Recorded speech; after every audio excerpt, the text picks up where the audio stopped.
গত 18/6/2025 রিপন চাকমা আমাদের কাছে একটা অভিযোগ করেন যে ওনার একটি রয়্যাল এনফিল্ড বাইক অন্য এলাকা থেকে চুরি হয়।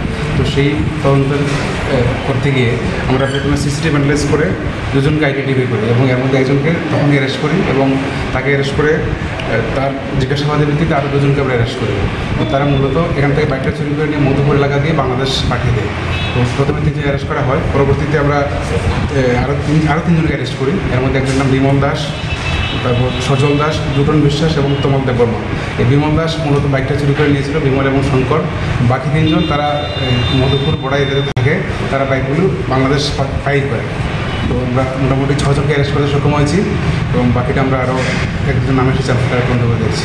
আজকে কতজন? এবং তারা মূলত যে বাইকগুলি নিয়ে শহরে আসে চুরি করার উদ্দেশ্যে এবং রেখি করে, এবং এরকম দুটো বাইক তাদের কাছ থেকে আমরা উদ্ধার করেছি। আজকে কয়টা বাইক সঙ্গে কতজন এবং তারা কি মানে কোন খাতে অ্যারেস্ট করেছে? আজকে মোট 3 জন অ্যারেস্ট করা হয়েছে, এর মধ্যে দুটো বাইক সহ।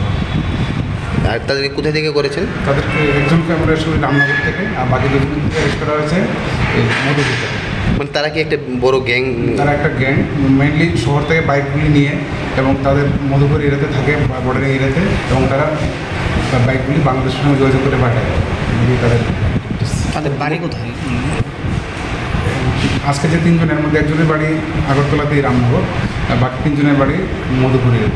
যে প্রথম যে 3 জন তাদেরকে জিজ্ঞাসাবাদের পর কী মনে হয়েছে এই গ্যাংয়ে কতজন রয়েছে এবং এখন কতজন ধরতে সক্ষম হয়েছে? তাদের জিজ্ঞাসাবাদের ভিত্তিতে আমরা 6 জনকে মোট অ্যারেস্ট করেছি এবং আরও 1-2 নাম রয়েছে, এবং বিশেষ করে বাংলাদেশের সঙ্গে কীভাবে ট্রানজ্যাকশনটা হয় সেটা আমরা একটা লিঙ্ক পেয়েছি, সেটা আমরা ইনভেস্টিগেশন করে দেখছি।